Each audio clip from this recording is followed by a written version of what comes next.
welcome back to Around on a Bike's base camp.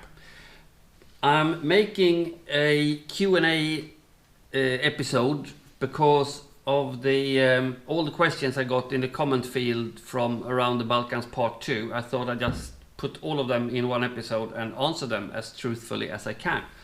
And I'm here at my editing corner where I'm editing all the video files and uploading them to YouTube. And let's just kickstart this thing. In episode 2, I got a question from Thomas Hansen, and he asks, this is a little bit embarrassing, what happened at 148? Did the road turn the other way and you had to emergency brake? Well, I ended up in a field full of cows, and the reason for that was that I was fiddling around with my remote control for the camera. It took me like half a second. I looked down and I looked back up, and the road was just disappearing to my right. And I realized that I won't be able to make the turn, but I saw that the road actually continued like into this pasture or a little field. What I didn't see was there was an electric fence, which I just busted through, but I managed to mend it afterwards, so I didn't make any damage. I did make damage, but I fixed it as well. But yeah, that was the reason why I just went straight forward.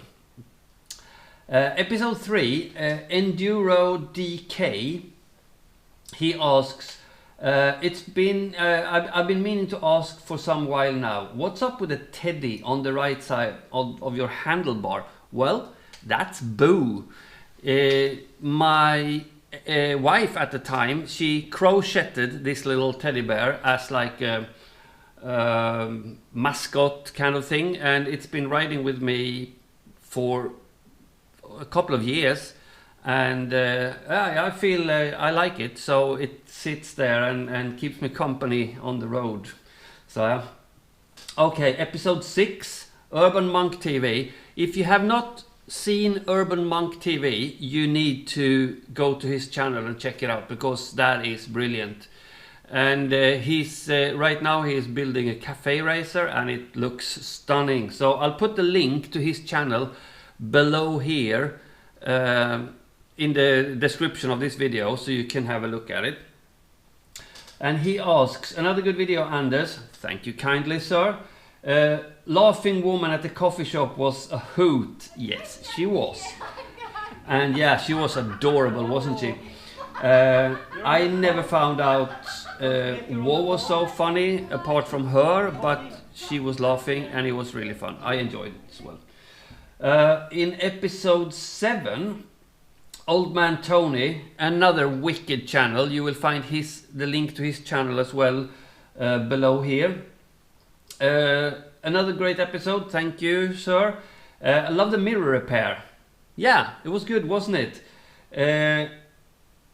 I was planning to get a new mirror somewhere around along the road, but it never happened. It's still on the bike actually, and now it's December. So yeah, it's been holding up great, but I need to fix it. And the same episode, Bowbone Leg, he writes, that mirror is really cool. I'm sure it will be in the next Touratech catalog. Yeah, maybe, or maybe in the Poratech catalog. My repairs and my parts, I normally call them Poratech, because they're mostly budget versions of more expensive brands. In episode 9, Old Man Tony again. I like the look of those panniers. They look like decent quality. I will reserve judgment though until I found out why you lost one later in the trip. Yeah, I know. It wasn't because of the pannier, it was because of me. Because when I was at Heavy Duties, which is another link you will find below here, I actually, they told me how to do it, and you have to tighten 2 screws inside the panniers, because there is a fail-safe system that if you squeeze your foot underneath or something, it's supposed to come off, but it's not supposed to come off on a speed bump, so I just didn't tighten it enough. So it wasn't their fault, it was my fault. In episode 10 is Jeff Scott, my old mate from the scuba diving days. He writes about Luisa, if you remember Luisa, the very nice girl in Romania. He writes, Jeff Scott, Luisa has the life expectancy of a mouse if she keeps riding those trails like she did. Yeah, to be honest though, she is an excellent rider, and those trails were pretty demanding. Maybe it's not that obvious in the video, but they were pretty demanding, and we were quite tired. And she would definitely ride circles around me on these trails if she wanted to. But yeah, no, she's brilliant rider and very pleasant person. So she will probably outlive me anyway. So episode 12, Big Guy on Little Adventure. Here's another cool channel for you. I'll put a link. Okay. Why on earth would anyone want a Yugoslav like the Jugo car that I was looking at? They were terrible even when they were new. And yes, they were. But my idea to import them here and sell them would include upgrading them to like a good kind of standard, so they would, well, at least pass the MOT. And they wouldn't do that as new cars maybe from Yugoslavia, but they are cool and they're a little bit cult status, so I love them. I could easily have one by myself to ride. Okay, so that was up to episode 12, and there are more questions, but what we're gonna do is we're gonna go down to the garage and have a look around there, and I'll show you around. So come with me. Alright, so we're down here at the heart of the base camp. And as you see, there are a few bikes here now that are not mine. This is Thorleif's. I went with him on a trip that we filmed this summer, I think it was. And then in the corner is a friend that is just putting her Gladius in here. This one is quite cool. That's my friend David's. And super cool bike. So yeah, so this is where the base camp actually is, where I'm doing everything. I store my camping equipment and my stuff that I'm working on the winter project, the Honda CB650C, that I haven't yet decided exactly what to do with. But you see, here is a little bit of junk, a little bit of cool stuff. Hidalgo and Rosie as well. So yeah, I have some, I have a compressor, I have a high pressure washer. So yeah, you know, stuff, airplanes. So yeah, let's go back upstairs then.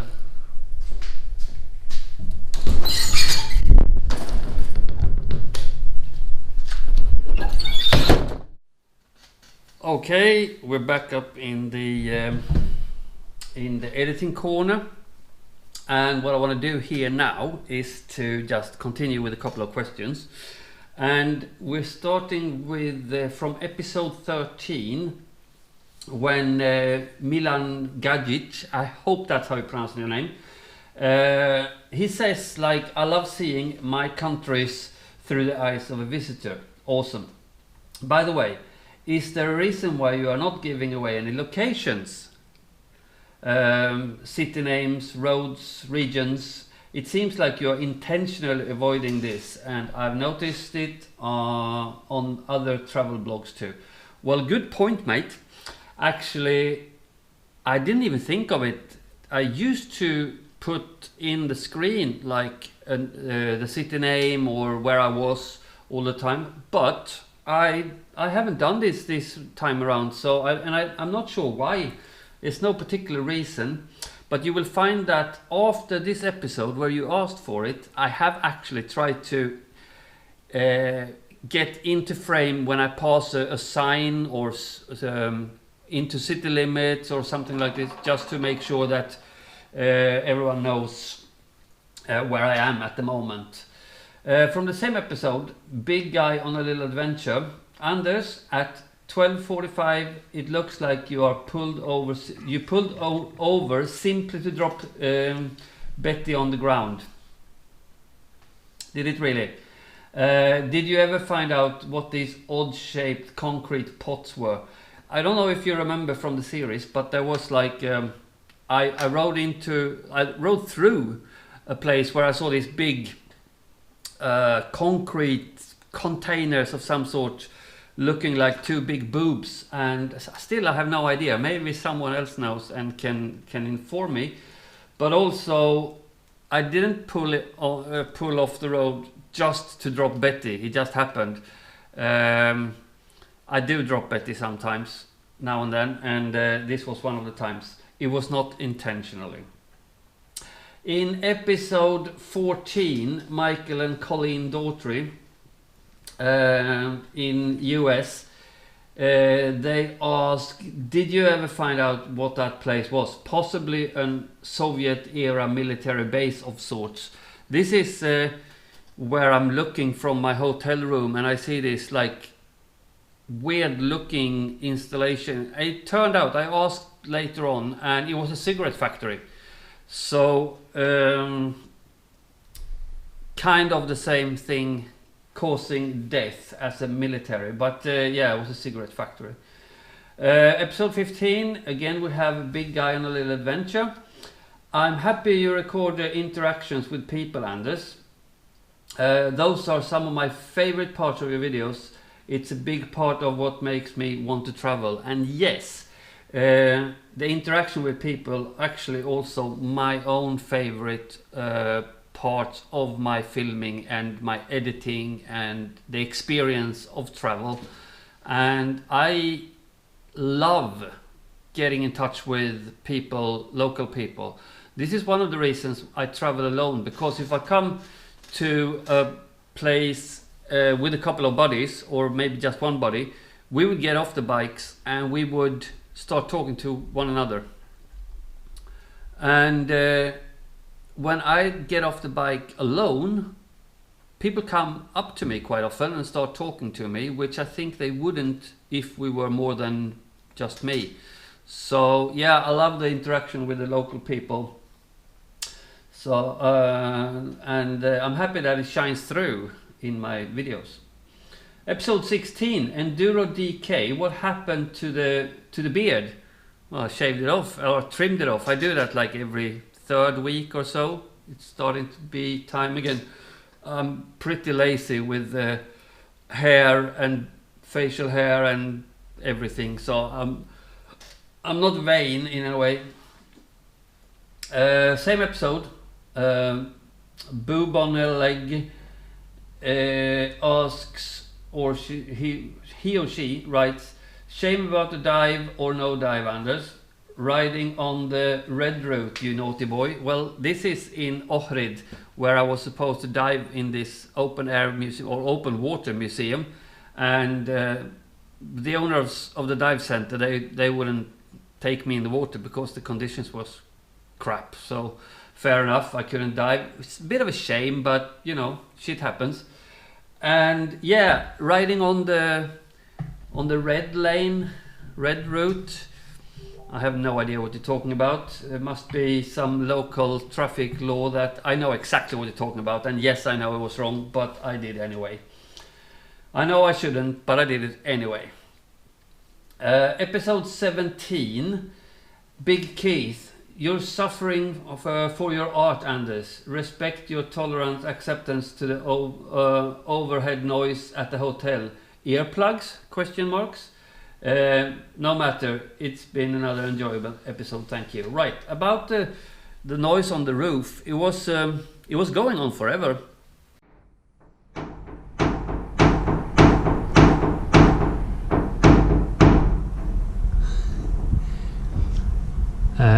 They're putting a sign up on the roof. Obviously I'm on the top floor. and they are drilling and hammering and all that sort of things.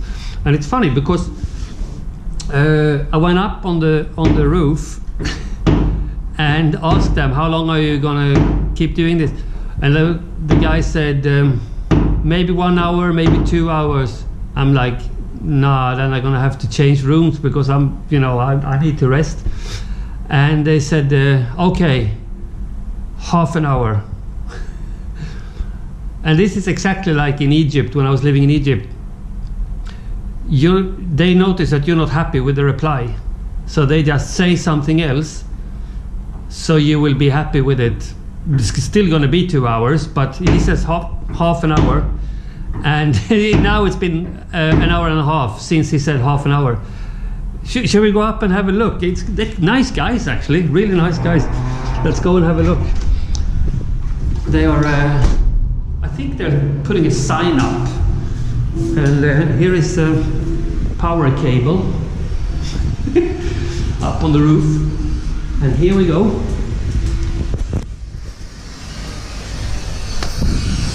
Yeah, they're putting a sign up.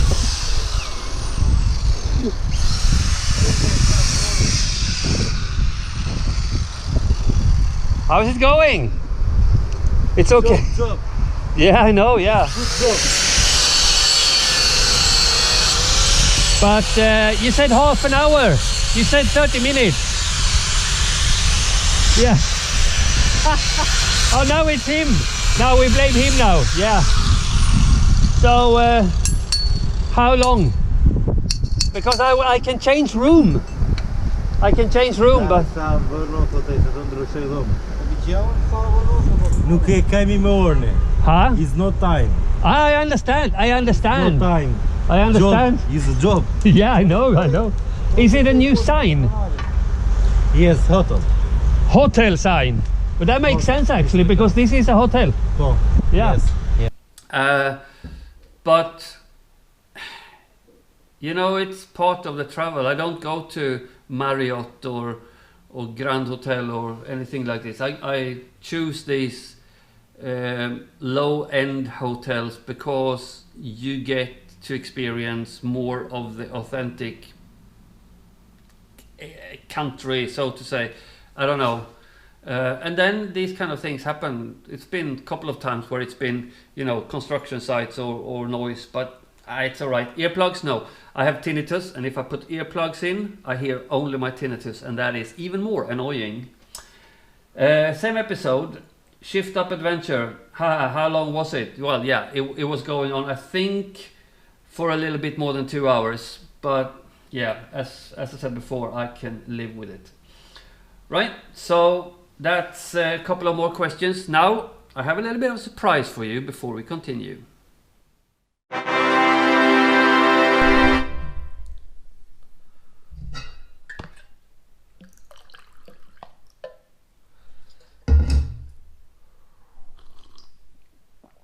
So, this surprise then, it's like this. I've got this medic first aid kit. It's very handy size and it fits in anywhere you want, and I just got it for this purpose. I also have stickers, around on the back stickers. I've got loads of them. So what I want to do is, if you share one of my videos through your Facebook page or something like this, and then you send me a link to where you shared it, and with your home address, I will send everyone that does that a couple of these stickers, and I will pull one of them to get this first aid kit and a couple of stickers. So if you feel like participating in this and you want to win this first aid kit or just get the stickers, you know what to do. Share any one of my videos on your Facebook or something and let me know where it is, and I'll send you some stickers.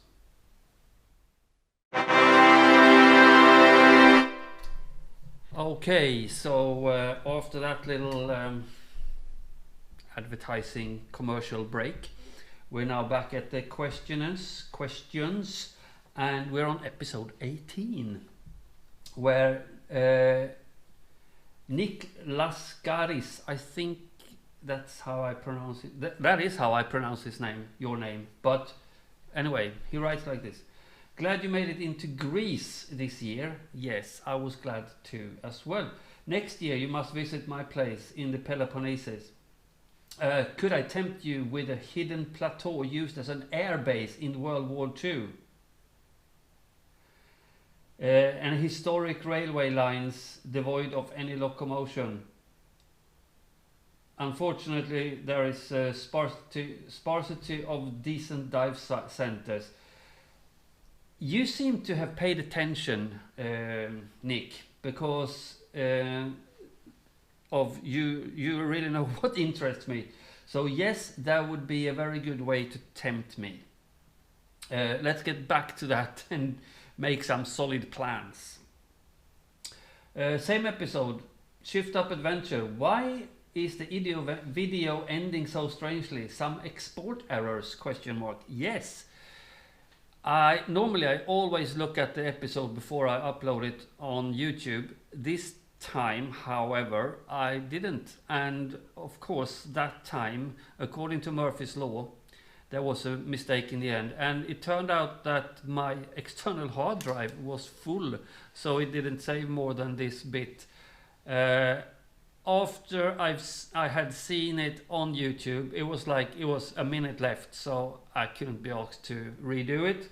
That's why episode stops so suddenly. Same episode, big guy on a little adventure. Why are the restaurants always completely empty, Anders? Well, I'm not sure, but it can have something to do with me being off the beaten track, and also that my feeding hours might not correspond to the general population. So I might be in a place where there is fewer people, and also that I come into the restaurant on a time where everybody else is working or sleeping or something. So that could be the reason. Episode 19, Nick again, Lascaris. To amplify what the other says, we punters did not see very much of the best dressed Kukla. I suppose that's the girl in the reception. The thing is that, and he also asked, do you have a parallel adults only channel? No, I don't. Might be a good idea though, because or maybe not, actually. The truth is that I was running out of battery, and as I came into the reception, the battery went flat exactly the same moment as the video clip stops in that video. Otherwise you would have seen more of her. Yes. Normally I get as many pretty girls in as I can, actually. Episode 21, and I think I have now figured out this name. It's not Boo Boo Nileg, it's Bob on E-leg. Bob on a leg.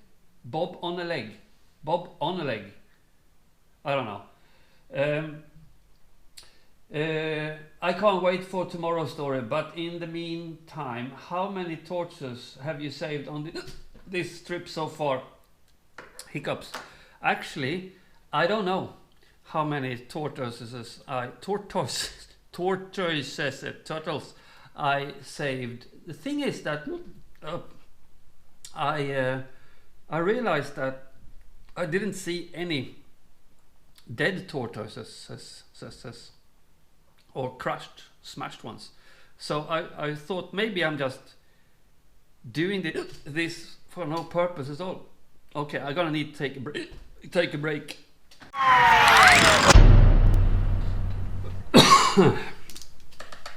Oh, hiccups. I don't like it. yeah, tortoises. Tortoises. I never saw any dead ones, so I thought maybe I just screwed up their little walk and the cars don't hit them, or maybe they don't get broken or die from it or something like this. So I don't know how many, but it's got to be around 20 maybe. That's an estimation. Yeah, so and I really like them. So he also writes in episode 22, what great outcome of your ordeal. I think you should have gone back to that village to look for the thief though. She would have been easy to spot, as they would have been wearing your dirty underwear and glasses. Well, yeah. It's about the pannier, obviously, that fell off, and I was just happy to get everything back, and I met the people. I was in their house looking for my stuff, and I just couldn't be asked, to be honest. It was the police was there already, and yeah, I couldn't be asked. Old Man Tony writes in the same episode, well, it turned out okay in the end. Did you manage to work out why the pannier fell off? That's what I said before. You have to actually tighten the bolts inside hard enough, and I didn't, so yeah. Urban Monk TV on the same episode, glad you came out of the situation unharmed. Was anyone held accountable for the theft by the police? Just curious. No, they weren't. They were actually on the paper. They found my stuff and returned it to me. If it would have been put down as theft, I would never have seen it again. So that's how we had to do it to get it back. So, you know, such is life. Same episode, Mal Mixa writes, so did you have to part with 100 euro? I said to them that I have 100 euro to anyone who brings me my case back. The police told me, you're not giving them anything. They are criminals. They should not be awarded for this. So, okay, fair enough. Same episode again, Graham Tucson. I visited the Buzludsha monument a couple of weeks ago. I used the road to go right up there to the parking by the steps. Sod walking all the way from where you left the bike. It was very impressive, definitely worth a visit. I got back to the UK from my trip today. I visited the Seljava Air Base on my way back, and I spotted your stickers on the plane. That's cool. You saw my sticker, and yeah, I didn't choose between the two options, to ride my bike up or to walk up. I thought that I had to walk up, and when I reached the top I realized I could have ridden my bike up. So answer key in hand, I quite like those little walks that knackers me completely, and you know, it gives another dimension to where this monument is on the top of the hill and everything. So yes, I would have preferred to ride my bike up, but now I didn't, and I'm happy I got the walk. Yeah, and cool that you saw my sticker on the airplane in Jälmsjö Air Base. Episode 23, here we are again. Bob on a leg. That was the bridge was cool. I presume it was the Danube underneath. Well, yes, it was, sir. Very correct. Well spotted. It was the Danube river, and yes, the bridge was fantabulous. I like bridges. Most people know that already, and this one was pretty spectacular. Episode 24, Big Guy on a Little Adventure writes, still seems crazy that you can just jump the queue at the borders like that and no one is upset about it. Can you tell I'm from the US? Not really, no.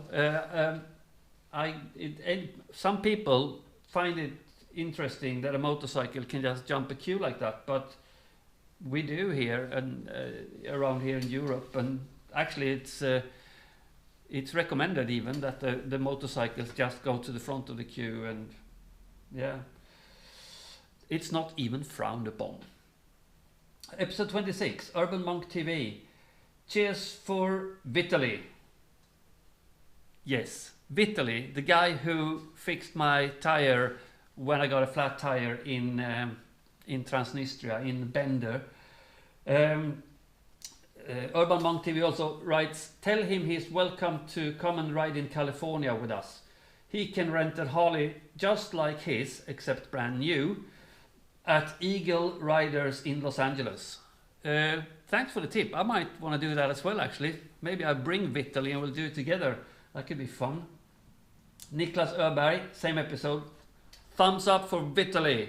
Yeah, Vitaly rocks. He was a really cool guy. Very nice, very friendly. Big Keith writes on the same episode, what a feel-good video. Yeah, it was, wasn't it? You're obviously the acceptable face of the motorcycle touring, Anders, because you seem to bring out warmth and kindness of people you meet. Our Balkan ambassador. All right. Thanks for another enjoying adventure, and well done on controlling Betty when she was feeling deflated. Yeah, it was actually quite scary. It wasn't, you know, high speed or anything. Imagine if it would have happened on the freeway, a motorway. That would have been disaster. But yeah, I didn't really control her. I was just like, whoa, riding it out and trying not to drop the bike. So, but yeah, it was close. But yeah, I'm happy it wasn't on a highway speed. Episode 27, Johnny Håkansson, very cool guy. He's been here in the base camp visiting, actually. He writes, Anja seems nice. Yes, she was. This is from the oh, look at this, I have it here. Ta-da! The motel in Ukraine where I stopped for 2 nights, and that's Anja who owned the place. She was amazing, and whole family was just adorable. Hello, what was your name again? Your name? Anders? Anja. Anja. Yeah, this is Anja. Oh, that's your name. The Hotel Pani Anna. Ah, that's you. Da. That's you, yeah. Say hello. Hello. Hello. Really nice place. I love it. Very nice. Yeah. Maybe. Ты что босый? Ноги не всего? No shoes. Yeah, you know, nice. Oh, look at this. She just fed me like loads of food with steak. Вареники. Those ones. Борщ. Borscht, yes, soup. Very nice. Це український борщ. Yeah, ukrainski borscht. Да, да. Da, da. Martin Lynn writes on the same episode, and when you just think people can't get much better, Alex and Anja appears. Amazing friendliness. Yes, they're Ukraine people. Yeah, very nice people. Whole family, very nice. Episode 28. David Stibbs, right. Hi Anders, could you send me the location of that great guest house? That's the Pani Anja. I put a link to the place at under his David Stibbs question. So if anyone else is interested, you can either look there, or I will also put the link below here in the description of this video to the guest house. Same episode, Bob on Leg. I'm just gonna call you Bob on Leg now. Bob on a Leg. That Anja is a very nice lady. Yes. She made you feel a part of their family while you were there. Can I ask you, Anders, what is the significance of your hammerhead tattoo? If it's a personal thing, please don't worry. It's not personal. Well, it is personal. It's a tattoo. it's from when I was a scuba diving instructor, and I was working for like a decade and a half as a scuba diving instructor, and I was moving around in the world, and I always loved hammerheads. I used to run trips with hammerheads. That's probably a-leaky. I'll take it later. Again. So I love hammerheads, and I've been diving with a lot of hammerheads, and I just got this tattoo because I really like it. It's a friend of mine on Boa Vista in Cape Verde, Max Tattoo. He made it when I was living there, and I also have one on my back, similar kind of thing, and the one on my leg here. Oops. Yeah, here. And Max also made me a little turtle, loggerhead turtle on my shoulder. Right, so that's the hammerhead tattoo and some others. Episode 30, Big Keith asks, those border controls. I chuckled when that official asked you if it was your first border crossing. As you rightly observed, he was a cock. Yes, indeed, he was a cock. Same episode, Rod Holmes. Hey Anders, love your videos. And your English fascinates me. I've commented before on how I love how you use wicked in a video. And you said, I feel a little peckish. Well, yeah, I was feeling a little bit peckish, so that's what I said. A rare phrase in the US, and not many of my Brit friends use it either. Or, as he would have said, either. I've also noticed that when something shocks you, scares you, or the bike has a sudden problem, you stay in English. I speak only one other language, but if my front tire blew out and I was trying to keep from going down, I'd freak out and swear in my native tongue, no matter how I was with or the other language I was speaking when it happened. How did you get your extremely high level of English? Well, first of all, thank you very much. I've been living and working abroad mainly with Brits for such a long time, and I prefer English actually. I think in English, I dream in English, I count in English, which I've heard is quite uncommon. But English is like my go-to language, and even sometimes when I text message my dad or so on, I write in English, or sisters, or because I definitely swear in English most of the time. And I swear, yes I do swear. Same episode, Jeff Shankel, the Ukraine border controls is really hit and miss. Some, like the one at the Moldova-Ukraine border, are very professional and efficient. That's, you see, where I met this guy, Jeff. He was waiting, and you see him in the video, and we were talking for a while, and he was a super nice guy. I really liked him. And to make things even more fun, every time you cross, the rule will be different. Yes, I noticed. They just make them up as they go along. I've crossed the border by car probably 20 times, and on all but a few times there was always something not quite right with my documents, even though I previously verified I had documents required by Ukraine law. Low salary, high power. I know much more to say really. It's not a good combination. This guy was obviously trying to find something to pick on. Normally I don't have any problems to stay calm in a situation like this, but I think in this episode you can note a faint hint of sarcasm in my voice when I talk to him. Episode 31, Nicklas Öberg, dirt in your fuel?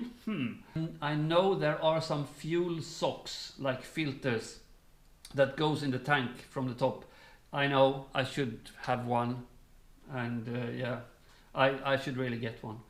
And Rafael was right. Best wishes. I wish you a lot of a great motorcycle trip, Anders. Raphael was the guy who helped me with the carburetor. He was such a nice guy, and thank you for your help, Raphael. Same episode, Big Keith. You continue to be given a warm welcome and willing service. These are great people, but it helps that you are a humble traveler and not someone who expects the earth to revolve around you. If only others shared your attitude. Peace. Again, it's mainly due to laziness. I can't be asked to make life more complicated than it has to be. If I treat people well, I get treated well normally, apart from some border controls, but it's just my nature. I like being nice to people. Why shouldn't I? And then again, I get to harvest the reward of people being nice to me. Episode 33, Nicklas Sehlin. You must solve the technique for removing large bowl of undetected from the breakfast room. Are you in the magic circle? No, I'm not. It's not magic. This is how you do it. First of all, I don't normally steal bowls from restaurants. It happens that I nick food, that I grab like packed lunch from breakfast. All you have to do is just to say, I'll eat this in my room. If anyone would ask me, what are you doing? Where are you going? I'm just going to eat this in my room. No one will say anything about that, and then you just take it with you. So yeah, no magic. Episode 34, Fox RV. Nice trip. Pivo is beer, by the way. English language teacher. I like learning languages. I'm English, but I like the Balkans so much. I've been living in Croatia for over a year now. It's a country made for bikes. Yes, it is. Croatia was amazing. I have the whole Balkan is amazing. I really love it. Okay, 35, episode 35, Shift Up Adventure. Well, that's how bikers do sightseeing, from the bike and from a distance. I never leave my fully packed bike alone. By the way, how many languages do you speak? Actually, I leave my bike fully packed and I can take off. Most of the time I leave my key in the ignition, actually. I'm not too worried about leaving my bike and my kit anywhere. How many languages do I speak? Depends on how you count, really. Swedish, obviously. I'm born here, native speaker. English, German, a little bit of Arabic, since I lived 14 years in Egypt. I think it's to show the minimum of respect for a people you live in their country, to learn their language. So Arabic is quite okay. I can survive in a few more languages. At one point I decided to learn every language in the world. I knew it was impossible, but I would at least give it a try. So I've been taking lessons in many languages, and I can survive in many languages, but speaking Swedish, English, German, Arabic, a little bit more maybe, but yeah, around. And sign language. I used to be fluent in sign language, actually, but I've forgotten most of it anyway. Episode 37, Tom NorCal Martin. I suppose NorCal is Northern California. Man, just when I was thinking about letting my hair grow because I'm getting fed up with paying the equivalent of a tank of gas every month to get it trimmed. You do what you want with your hair, man. I cut my hair every second year, sometimes every third year. I don't really care what it looks like, and it makes life easier. Right now it's just growing like a weed again. So yeah, it keeps the cost down. Same episode, Bob on leg again. Good morning, Anders. Good morning. Bob, maybe. I'm loving the new haircut. Oh, really? I did the same a couple of months ago. Your neck will feel cold for a while. Yeah, I've done this so often that I'm getting used to how it feels. So, and also we need to see a much closer shot of the screensaver on your phone, right? Okay, at the moment now, this is the screensaver on my phone, and it's not the same one as you're talking about, and I know which one you're talking about. So I will just put here a picture, a screenshot of this. It's quite pretty, but right now it's changed, and I change it now and then because just it's yeah, that's me. Okay, last episode, episode 38, Malmixa. Well done, sir. Thank you. 2 questions. What kilometers on the bike now, and what do you think of the new Tenere 700 Tenere? Well, Betty is now on 74,300 kilometers, and when I got her, it was like 45, I think, 44 maybe. Yeah, 44,000 kilometers. Or was it 42,000 kilometers? I'm not sure. Anyway, about the new Tenere, I haven't tried it. I've been wanting to try it. It looks amazing. I've seen it. I've sat on it on a motorbike show in Gothenburg, or if it was Stockholm, and it feels great. But I haven't ridden it. So if I do, I will get back to you and tell you what I think about it. Right, so thank you everyone for watching this little Q&A. It's got quite big, this episode, and you can always switch off whenever you want, when you feel tired of hearing my voice. But yeah, anyway, thank you so much for watching. And a lot of people mention the work that goes into series like this, and it does. There is a lot of work. I mean, when I'm riding, I'm filming. And I'm filming the stops and my interaction with people. And for my stops, I actually do a little bit of research before, so I know what I'm looking at, and I'm trying to have some historical facts or something like this that could be interesting. So yeah, it does get a little bit. Now the phone is ringing, so I better go. Don't forget to hit the subscribe and like button, and check out my Patreon page. Bye. Hello.